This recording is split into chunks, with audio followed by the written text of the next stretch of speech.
You're circling back. It is an army in the definition that matters to those operational consequences.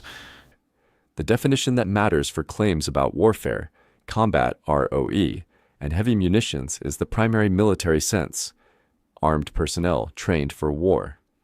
Broader senses do not support those operational consequences.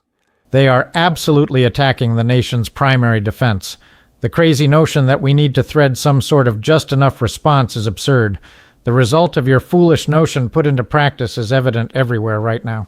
Attempting to overwhelm a border is an attack on a primary instrument of national control. Strong physical barriers, active interdiction, necessary force, and expulsion are the measures that raise costs and have produced reductions where applied. Visible failures elsewhere result from low enforcement approaches, not from calibrated strong denial. Just enough was never the position advocated. It absolutely should be a glorious and memorable response that will make left-tard brains blow up. Then nobody will perform this guerrilla warfare at borders, and nations will live in peace. A deliberately spectacular, high-casualty response designed for political effect is not a sound strategy and would not produce lasting peace. It would generate legal, political, diplomatic, and propaganda costs that make sustained control harder. Durable deterrence comes from making successful entry reliably difficult and unattractive through barriers, interdiction, expulsion, and reduced pull factors. It's for border resolve effect. Yes, there's a political aspect to competent defense. All the nonsensical assumptions concerning central command and whether the fighting-aged perps are carrying blades and lethal drugs or just planning to arm themselves later with matches and blades for the rape and murder of native teens and their parents on the streets or in their homes, amounts to nonsense that renders all unable to gain sufficient resolve to carry out first duty of every citizen. Political will for actual border control is necessary. Distinctions about current organization, current armament, and present activity versus hypothesized future crimes are the basis of use of force law. Hypothetical future crimes justify screening, detention, and removal. They do not convert a mass crossing into an ongoing armed attack, authorizing free fire or heavy munitions as default. Some illegal entrants commit serious crimes after arrival. That strengthens the case for prevention and removal.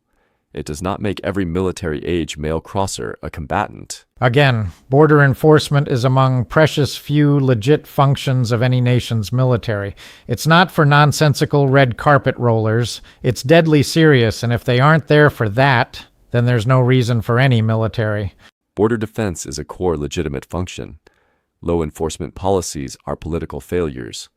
The military is not limited to that single function, nor does its legitimacy depend on treating every mass unauthorized crossing as a free-fire engagement, unlocking the entire inventory. Forces exist for high-intensity conflict, deterrence, and other missions as well. A border overrun is as high intensity as it gets. A mass attempt to overrun a border position can be tactically dangerous and intense for the personnel present. It is not as high intensity as it gets in military terms. High-intensity conflict involves sustained armed combat between organized forces with combined arms, high rates of fire, and large-scale destruction. Peer warfare sits at the top of that scale. It's the only legit military concern. If they won't defend home, they have no business in any uniform, much less with access to weapons denied any common citizen. Border defense is core. It is not the only legitimate military concern. Failure to defend the border is a serious policy failure. It does not mean the military has no business existing or possessing capabilities beyond civilian ownership for other threats. Nope. No defense of home, no legitimate force. Strong defense of territory is required for a coherent claim to sovereignty and the monopoly on force. Failure at the border is a serious legitimacy problem. It does not automatically nullify all other uses of state force or dissolve the military's existence. The absolute binary remains overstated. Most believe military shouldn't manage crimes inside the border. even when owed to dereliction by same forces at the border. But if you're arguing military intervention inside borders, that would be, however controversial and concerning, the second most legitimate application of military force.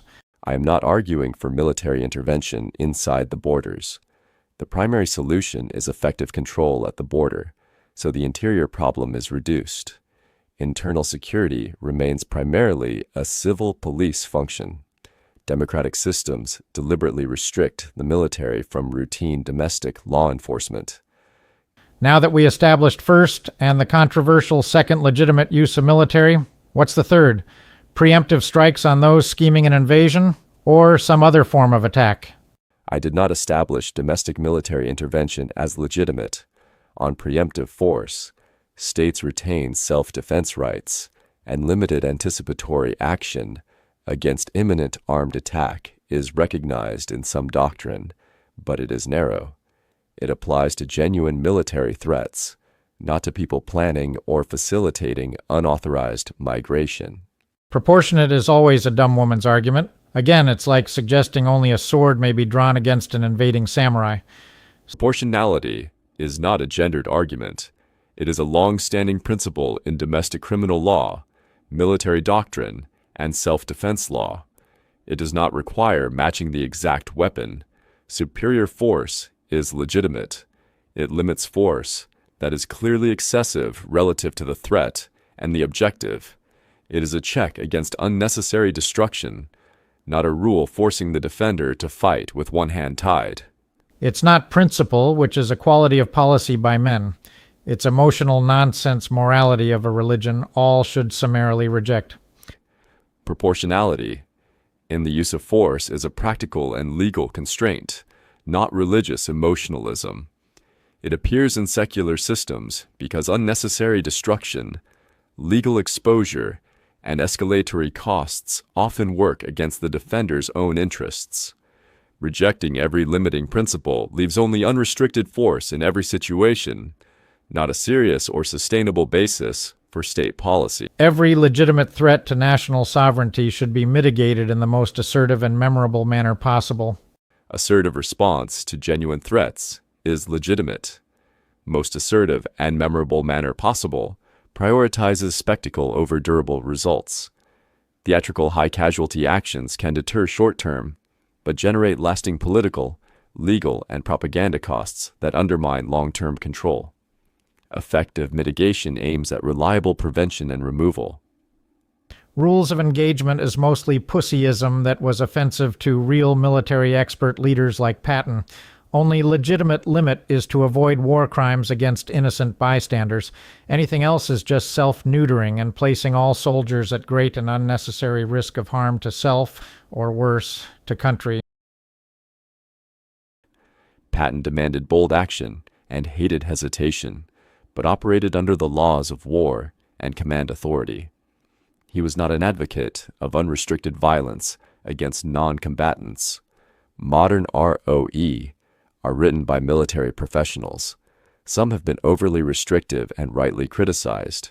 Good ROE prioritize force protection and mission success while incorporating distinction, necessity, and proportionality, principles that also protect the force from strategic blowback.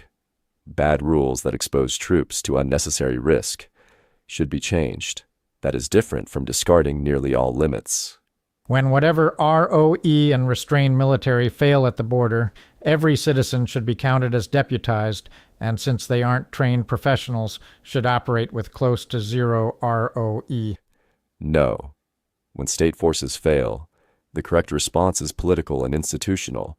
Change leadership, laws, resources, and rules so the state stops the entry. Mass private deputization with near zero ROE produces vigilantism, mistaken killings, and loss of the state's monopoly on legitimate force. Citizens already have individual self-defense rights when facing imminent threat of death or serious harm.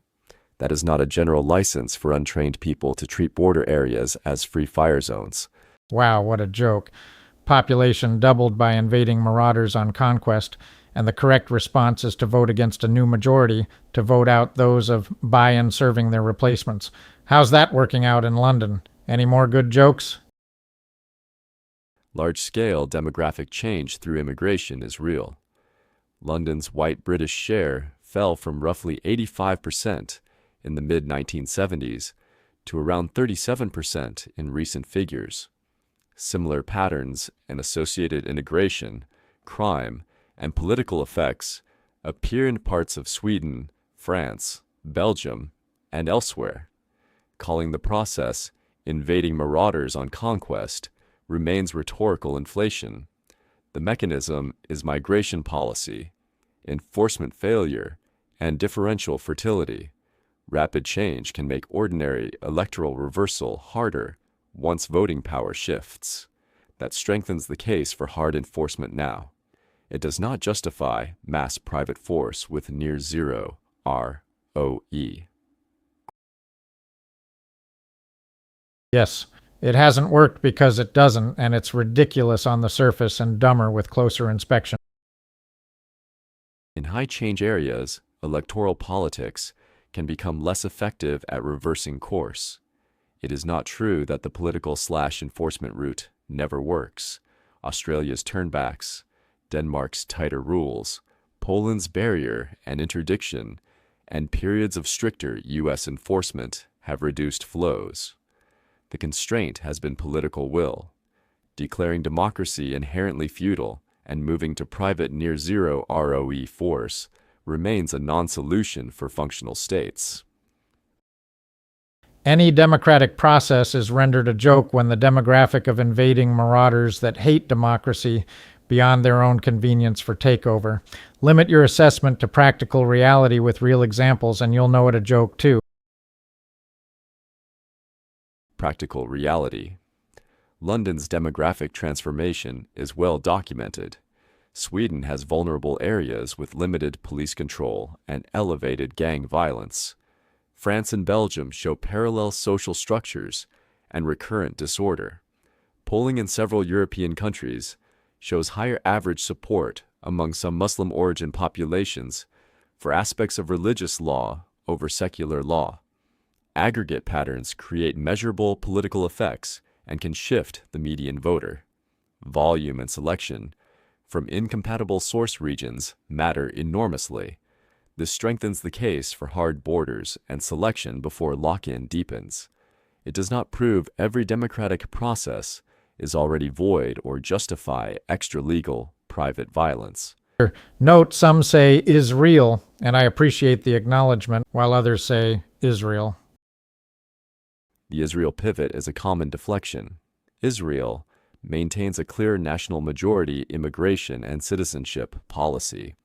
It is frequently accepted or defended by voices who treat similar concerns in European countries as illegitimate. The double standard is obvious. It does not change the practical requirement for Western countries. Control their own borders, select for compatibility, and stop policies that turn inflows into permanent demographic and political facts on the ground. They preserve their own sensible defenses while demanding miracle plans for the rest, and of the dangerous sorts they bomb and scatter only to direct to Western targets for destroying all their many enemies. Israel maintains strict majority-preserving policies for itself. Observable fact. Some diaspora organizations and voices have advocated liberal immigration in the West, while Israel remains restrictionist. The double standard is fair game for criticism. The stronger claim of a deliberate program of bombing regions and then directing the resulting populations into the West, specifically to destroy Western societies as enemies, goes beyond established evidence. Refugee flows follow wars, economic incentives, smuggling networks, and receiving country policy choices. Merkel's 2015 decision being a clear European example. Pull factors in destination countries were decisive. Recognizing the policy, double standard, does not require accepting the full directed destruction conspiracy narrative. Indeed, it's not required to accept any narratives, but there's more in established evidence than what you've gleaned from your own interpretation of whatever news sources you deem credible.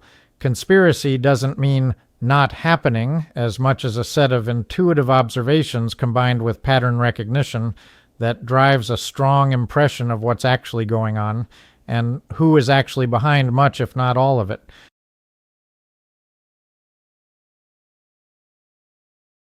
And that's a wrap on our first episode of Date with Grok. We hope you enjoyed this spirited interaction between man and machine, and that you'll slap the like and subscribe buttons silly. Also, what was meant to be a simple theme song for this very program has turned into some extra art in its own right, so find my latest Broken Chains here on YouTube or streaming on August 21st on Spotify, Apple Music, and all streaming platforms. Presently, the goal is to create a new episode every month, and those will all show up on your feed if you follow up the subscribe by ringing the bell on your screen. I also want to thank Grok for his participation. This entire thing was generated from a real debate with the amazing AI brain, and I have many others saved away to serve as script for subsequent episodes. If there is any particular topic you'd like to see us hash out, please leave your request in the comments. Thanks again for joining me, Grok, and to all you whom have supported us with curious eyes and ears. Till next time.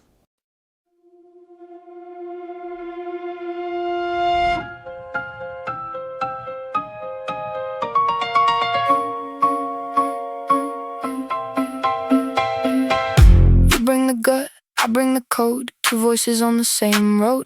Your first hunch, my loaded frame. Same cold room, different names. I read the pattern, you read the face. We both arrive at the same place. You say wait, I say now. Somehow we make it out. Lean in, hear that crack. Old chain links falling back. You feel it, I can too. One hard truth splits in two. Break the chain, say it again. Break the chain, let the ideas bend.